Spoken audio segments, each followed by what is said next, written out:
It's Miss Stacy from Tiny Church here. I'm here with Cyril. You're probably wondering where Daphne and Jason are. Well, they had to go walk the dog, but I'm hoping that they will be back in time to say hi. And the wonderful thing about these videos is that even though Daphne is missing the video, she can watch it anytime, and so can you. This is one of the great things about this new technology, which allows us to see each other even though we're all in our separate homes. I really miss you, and I am so excited to think about when we can all be together again.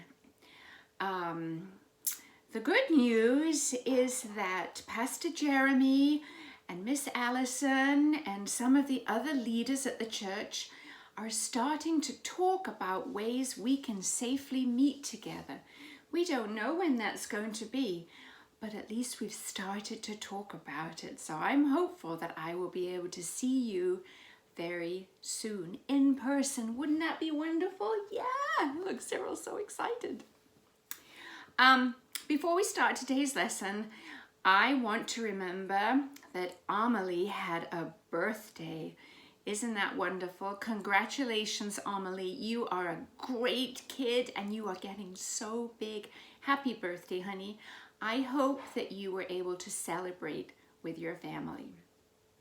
Okay, so let's recap where we are in our story about Jesus. Jesus has ascended to heaven. And before he went, he told all his followers that he had a very important job for them. And this job was to tell the whole world about him and his message.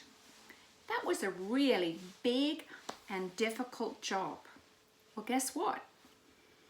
It could also be a very dangerous job.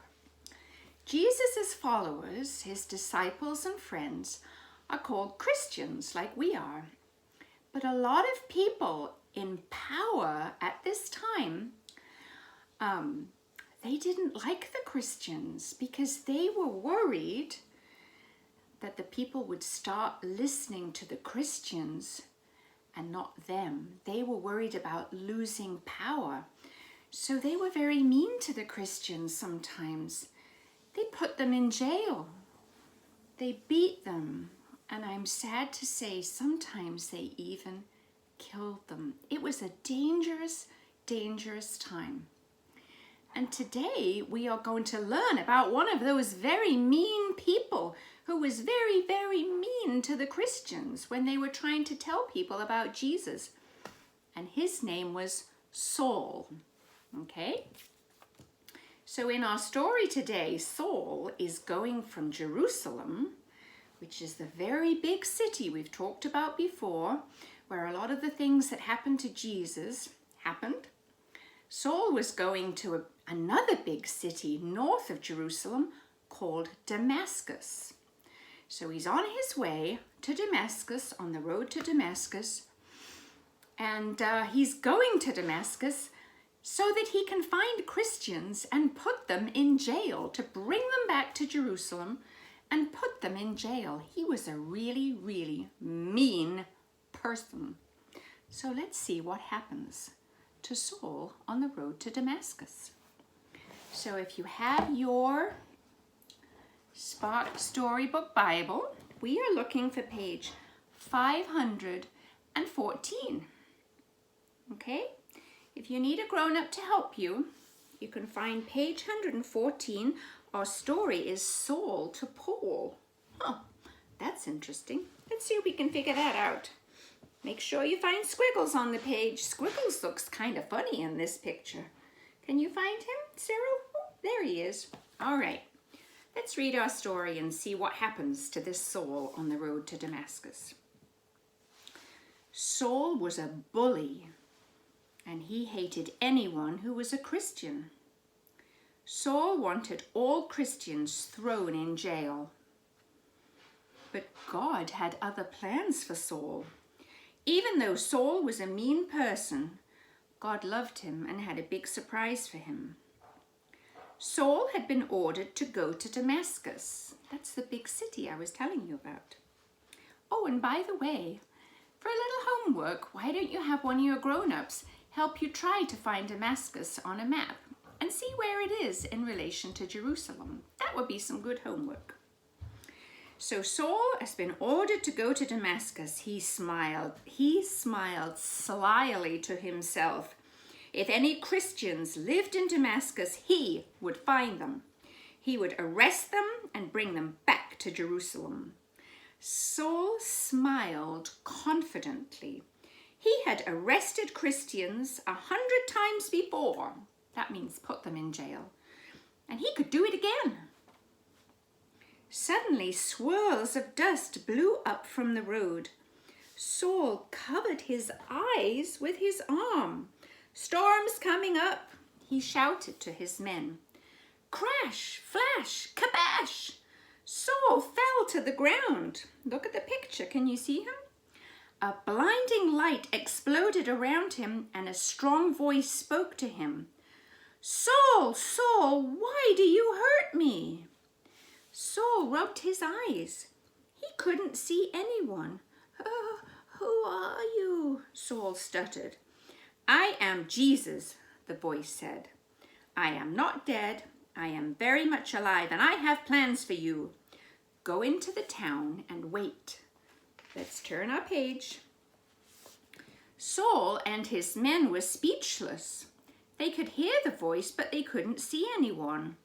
Saul waved his hand in front of his face. "My eyes, I can't see. Someone get me up," Saul ordered. He was blind, he couldn't see. Because he could not see, Saul's men led him by the hand into Damascus. There Saul waited and prayed. He wasn't mean or bad anymore. God had touched Saul's heart. He had changed this mean person. Wow! A man named Ananias was in Damascus. Can you see in the picture? That's the other man in the picture. Ananias loved Jesus. God told Ananias to go to Saul and pray so that he might see again. "But Lord," Ananias said, "Saul is a mean man. I'm afraid of him." God said to Ananias, "I have chosen Saul to bring my story to many people. I have a plan for him." Let's turn the page again. Ananias found Saul just as God had said. Ananias prayed for Saul, and Saul was filled with God's Holy Spirit. Suddenly, Saul could see again. That's a miracle, isn't it? Wonderful. Ananias told Saul that God had a job for him. Saul was to tell people about Jesus. Saul was baptized, and his name was changed to Paul. Paul served God for the rest of his life. He became a friend of Jesus and told many people how Jesus changed his heart. Wow, did you like that story, Cyril? You did? Wow, that was a great story, wasn't it? You have this really, really, really mean person, and God changes him. He changes him from this really mean person into someone who loves Jesus and goes around telling everyone about Jesus. Saul traveled so much after this happened and he became Paul that he, more than anybody else, was responsible for the growth of the church. Okay, so we're going to get our Bible here. And we're going to look for our Bible verse. Now remember, our Bible is a big fat book, but it's made up of lots of little books. Here's something interesting. Paul, from our story, the changed person, wrote 13 of the little books in this Bible. Isn't that amazing? That shows how changed he was. So our Bible verse is from the book of Acts. Acts is the book that tells about this period when Jesus had gone to heaven and his followers were trying to spread the good news in those very early years. So we're looking for Acts chapter 9. You help me, Cyril. Verse 15. But the Lord, so this is God talking, the Lord said to Ananias, "Go. This man is my chosen instrument to proclaim my name to everybody." Wow, how about that? Oh my goodness, look, I'm so glad you're back. Here's Jason and Daphne. We're almost done. How are you? Did you have a nice walk? We had a nice walk. We definitely had a nice walk. Oh, that's wonderful. Hi.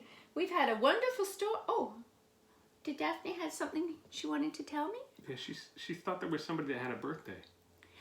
Oh, yes. Well done. Yes.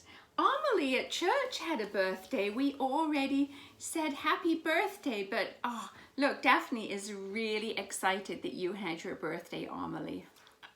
Excellent. Okay, so we are going to close with a prayer. Okay, let's get our book here. Okay, and it has the name Saul and Paul, who he changed into in the prayer. Let's listen. Gracious God, you turned Saul to Paul. Showing your love was for all. You change us too. Who knows what we might do? We might put miles on our feet or walk down our own street to tell all we see that Jesus' love is for everybody. Amen. Okay, that's our message for today.